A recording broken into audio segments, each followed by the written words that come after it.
한 편은 원자력 수소와 소형 모듈 원자로에 대해 알려드리려고 해요. 마지막까지 파동이와 함께 달려볼까요? 2021년 세계 온실가스 배출 구성을 보면 총 배출량 380억 톤 중 38%만 전력과 열 공급 산업에서 배출되었습니다. 수송 분야와 산업 공정 열 분야에서도 각각 20%와 21%가 배출됐습니다.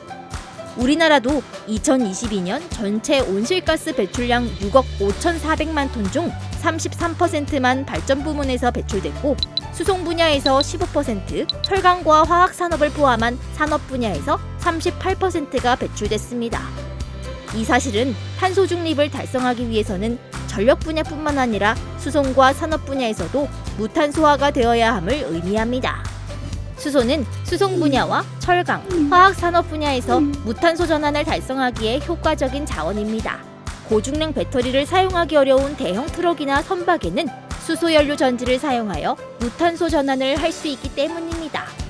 제철 산업에서는 기존 코크스 연소를 통한 일산화탄소 환원 방식 대신 수소 환원 방식을 사용할 수 있습니다.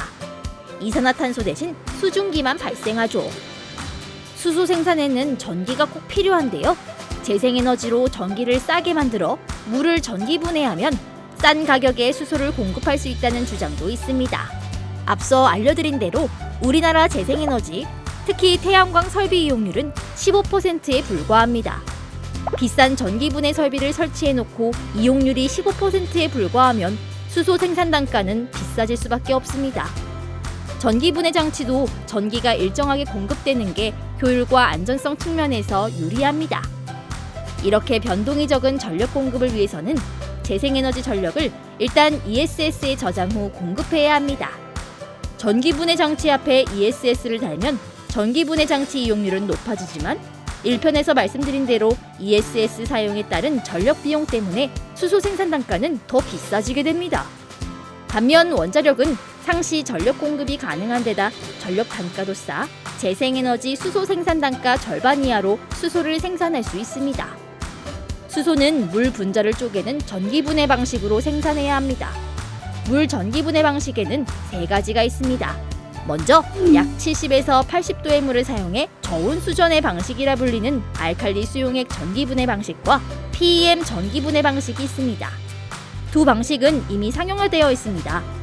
약 700도의 고온 증기를 사용하는 고온 증기 전해 방식은 아직 개발 초기 단계에 있습니다. 여기다 최근 개발되고 있는 고온 증기 전해 방식을 사용하면 원자력 수소 생산 단가는 더 낮아질 수 있습니다. 750도 정도의 고온 증기를 사용해 전기 분해를 하면 이미 열 에너지를 많이 공급한 상태이기에 전기 에너지를 4분의 1가량 덜 쓸 수 있습니다. 따라서 에너지 효율이 높아집니다. 원전은 열로 증기를 춥게 만들 수 있기 때문에 고온 증기 분해에 더 적합합니다. 실제로 미국 아이다호 국립연구소는 미네소타에 있는 프레어리 아일랜드 원전에서 고온 증기 전해 방식에 의한 수소 생산 실증 사업을 진행하고 있습니다. 탄소 중립을 위해 우선적으로 추진해야 할 방안은 에너지 사용에 있어 전기 효율을 높이고 그 전기를 무탄소로 공급하는 것입니다. 예를 들어 난방을 가스 난방에서 전기 난방으로, 내연기관 자동차를 전기차로 바꾸는 것입니다. 그렇게 되면 무탄소 전력 수요는 점점 늘어날 텐데 대형 원전을 계속 지어 원자력을 확대시키는 데는 한계가 있습니다. 대형 원전에는 입지 제약이 있기 때문입니다. 원전과 같이 대용량의 냉각수를 필요로 하는 석탄 발전소는 우리나라 동서남해안에 비교적 골고루 배치되어 있지만 원전은 특정 부지에만 위치하고 있습니다. 이는 원전은 집안 조건, 주변 지역 인구 밀도와 같은 일정 조건을 충족해야 하기 때문입니다. 따라서 원자력 확대를 위해서는 대형 원전보다 안전성을 훨씬 향상시켜 입지 제약이 대폭 완화된 새로운 개념의 원전이 필요합니다. 이런 배경에서 소형 모듈 원자로는 안전성 향상에 쉽도록 원자로를 소형화하고 모듈화하고 있습니다. 공장 제작, 현장 설치라는 방식으로 경제성을 높여 소형화로 인한 발전 단가 상승 단점을 보완하는 방향으로 개발되고 있습니다. 소형화에 따른 대표적인 장점은 증기 발생기 등 주요 기기가 모두 다 작아지기 때문에 일체형 원자로 제작이 가능하다는 점입니다. 대형 원전의 경우 원자로, 증기발생기, 펌프 등이 다 개별적으로 설치되고 그 사이는 배관으로 연결되어 있어 배관 파손에 의한 냉각수 대량 누설 사고 가능성이 있습니다. 따라서 고비용의 다단계 비상 냉각 설비가 필요합니다. 여러 설비를 용기 안에 모두 집어넣은 일체형 원자로에서는 대량 누설 가능성이 원천적으로 없어 안전성이 높아집니다. 또 다른 SMR 안전성 증진의 대표적인 예가 미국 뉴스케일에서 개발한 보이저 원자로입니다. 이 원자로는 펌프 없이 자연순환으로 작동합니다. 밑에 있는 원자로 도심에서 물이 가열되면 뜨거운 물은 위로 올라가는 자연대류 현상에 의해 위로 올라가게 됩니다. 위에 있는 증기발생기에서는 가열된 물에서 열을 전달받아 증기를 만들게 됩니다. 그러면 물은 온도가 떨어지고 밀도는 높아져서 아래로 내려가게 됩니다. 이렇게 되면 비록 유속은 높지 않지만 펌프 없이도 원자로에서 자연스럽게 물이 이동하며 열 수송이 가능합니다. 뉴스케일에서는 연유동이 원활하도록 원자로를 가늘고 높게 만들었습니다. 이렇게 트럭에 싣고 가서 현장에서 원자로를 물이 채워진 풀에 한 개씩 차례로 설치하도록 설계했습니다. 이렇게 하면 유사시 외부 전력이 끊어져도 펌프 없이 원자로가 잘 냉각돼서 안전도가 높아지고 원자로가 녹을 확률이 극도로 낮아지므로 원자로 경락 건물 없이도 안전을 확보할 수 있다고 합니다. SMR은 이런 식으로 안전성을 높여 부지 제약 없이 수요지 인근에 설치할 수 있는 장점이 있습니다. SMR의 대표적인 용도는 석탄 발전소를 대체하는 것입니다. 이 경우 기존에 설치되어 있던 손전방을 그대로 사용할 수가 있고 대부분 직원의 고용 승계가 가능하다는 장점이 있습니다. 두 번째 용도는 고온열이나 증기 공급입니다. SMR의 고온열은 화학산업과 같은 비전력 분야 무탄소화에 크게 기여할 것입니다. 그 밖에 SMR은 해수 담수화, 수소 생산, 지하자원 채굴, 도서와 오지의 소규모 전력망에서 발전원으로 효과적으로 사용될 수 있습니다. 이러한 SMR의 다양한 용도와 이용 확대 가능성 때문에 세계 여러 나라에서 약 80여 종의 다양한 SMR이 개발 중에 있습니다. 우리나라에서 SMR을 처음 개발한 건 언제일까요? 2023년?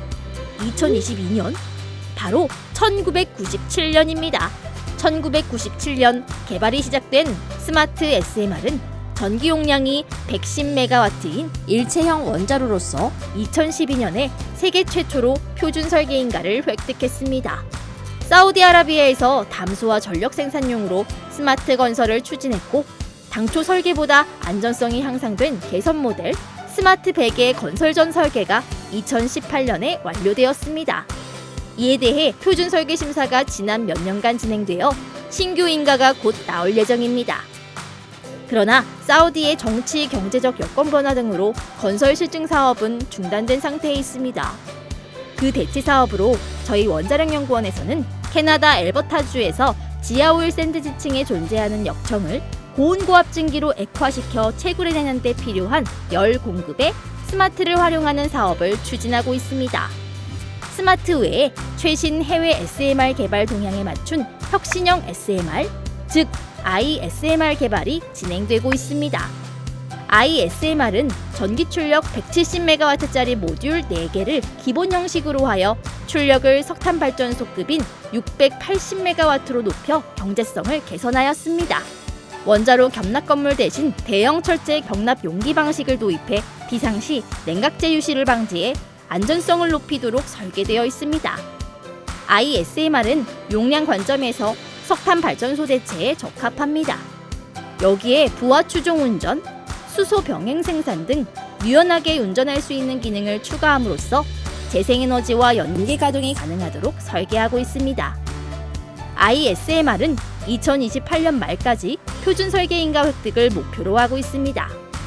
현재 세계적으로 개발되고 있는 SMR은 이같이 크기와 방식이 다양하기는 하지만 대부분 물을 냉각제로 사용하는 수냉각 SMR입니다. 그런데 미국 정부의 재정 지원을 받아 개발되고 있는 SMR은 둘 다 비수냉각형입니다. 하나는 빌 게이츠가 설립한 테라파워사가 개발하고 있는 나트륨이라는 고속 증식 원자로입니다. 이 원자로의 특징은 액체 금속인 나트륨을 냉각제로 사용하고 고속중성자를 활용해 연료를 증식함으로써 사용 후 핵연료량을 5배가량 줄일 수 있다는 점입니다. 또 용융염을 열 저장체로 사용하여 태양광이 발전을 많이 하는 낮 시간에는 용융염을 가열하고 있다가 밤에는 그 열을 뽑아내 발전을 더하는 방식을 적용합니다. 따라서 재생에너지와 연계를 조화롭게 할 수 있다는 장점이 있습니다. 나트륨 SMR은 미국 와이오밍주의 한 석탄발전소 부지에서 노후 발전기를 대체할 수 있도록 건설을 추진하고 있고 최근 건설 허가가 신청되었습니다. 두 번째, 미국 정부가 개발을 지원하고 있는 SMR은 엑스에너지라는 회사가 개발 중인 XE100이라는 고온가스 원자로입니다. 이 원자로는 단단한 물질인 실리콘 카바이드를 3겹으로 싼 직경 1mm도 안 되는 입자 연료를 사용합니다. 그래서 실리콘 카바이드 속 우라늄에서 발생하는 방사성 물질이 밖으로 유출되지 못하게 하는 고유 안전성을 가지고 있습니다. 또 에너지 밀도가 낮아 사고 시에도 공기 자연순환 냉각만으로도 원자로를 안전하게 유지할 수 있다는 장점이 있습니다. 이 원자로는 800도 이상의 고온열을 생산할 수 있어 공정열로 직접 공급하거나 수소 생산에 활용할 수 있어 전력용뿐만 아니라 비전력 분야의 무탄소 에너지원으로 활용성이 높을 것입니다. 한국원자력연구원에서는 나트륨과 같은 액체 금속 냉각 원자로인 쌀루스를 장주기 발전로용으로 개발하고 있습니다. 현재 IAEA의 전문 기술 검토를 의뢰해 안전성을 확인하는 단계에 있습니다. 또한 민관 합작 프로젝트의 대상으로 고온가스로형을 선택하여 개발을 추진하고 있습니다. 아울러 핵연료와 냉각제가 액체 형태로 섞여 있어 구조가 단순하고 고유 안전성이 있는 용융염 원자로를 선박 추진용으로 개발하고 있습니다. 용융염 원자로는 액체 자체가 고온이라도 대기압에서 가동할 수 있어 압력 용기가 필요하지 않습니다. 그리고 사고 시 용융염이 외부로 유출되더라도 바로 응고되어 방사성 물질의 확산을 방지해 고유한 안전성이 있습니다. 다만 용융염에 의한 열 교환기와 구조재의 부식 문제를 적절히 극복해야 합니다. 탄소 중립 필요성과 더불어 AI 활용 급증에 따른 미래 전력 수요 증가가 원자력 확대 필요성을 더하고 있습니다. 휴대폰 한 번 충전하는데 12W시의 전력이 필요한데 챗GPT가 한 번 답하는데 3W시가 소요된다고 합니다. 챗GPT가 4번만 답하면 휴대폰 한 대 완충하는 전력이 소모된다는 것입니다. 이는 챗GPT가 접속하는 데이터 센터에 방대한 GPU 서버가 사용하는 전력이 엄청나기 때문입니다. 국제에너지기구는 데이터 센터에 사용되는 전력 소요량이 2022년부터 2026년까지 4년간 41기가와트년 증가될 거라고 전망했습니다. 원전 50기 정도의 막대한 전력량입니다. 이렇게 향후 전력 수요가 급증할 데이터 센터에는 안정적인 전력이 상시 대규모로 공급되어야 합니다. 데이터 센터는 이런 막대한 전력을 사용할 때 발생하는 열 냉각에 필요한 냉각수 소요량도 엄청나기에 도시 인근보다는 전력과 용수 공급이 용이한 지역에 설치하는 게 유리합니다. SMR은 이런 지역의 데이터 센터에 아주 적합한 독립된 전력원으로서 그 수요가 급증할 수 있습니다. 이번 강의 3편 내용을 총정리해보겠습니다. 기후변화에 대처하기 위한 탄소 중립은 전 세계적인 요구입니다. 우리나라도 탄소 중립 실현을 위해 재생에너지를 확대해야만 합니다. 그렇지만 재생에너지만으로는 탄소 중립 실현이 어렵습니다. 너무 비싸기 때문이죠. 그렇기에 탄소 중립 여정에서는 재생에너지 확대와 함께 원자력도 확대해야 합니다. 대형 원전과 SMR은 안정적으로 저비용 무탄소 에너지를 공급할 수 있는 핵심 수단입니다. 대형 원전은 무탄소 전력의 대량 생산과 수소 생산을 통해 SMR은 화력 발전 대체, 산업 공정열 및 원격지 전력 공급, 선박 추진 등 활용성 다변화를 통해 국가 에너지 안보를 증진시킬 수 있습니다. 그리고 탄소 중립 실현과 AI로 대폭 증대될 전력 공급에 기여할 것입니다. 세계적으로 원자력이 확대될 미래에 대비하여 안전성이 강화된 다양한 선진 원자로를 적극 개발하는 것은 필수입니다. 여러 유형의 선진 SMR을 전기 생산, 공정열 생산, 선박 추진, 데이터 센터와 페어링 등의 용도에 특화시켜 개발함으로써 향후 확대될 세계 SMR 시장에서 주도권을 확보할 준비를 해야 합니다. 이를 위해 우리나라에서 그간 정부 주도로만 진행되었던 선진 원자로 연구 개발에 민간 기업이 동참함으로써 그 시너지와 실현성을 제고할 필요가 있습니다. 이상으로 강의를 마치겠습니다. 경청해주셔서 감사합니다. 이번 강연의 특별 교수 바동이었습니다.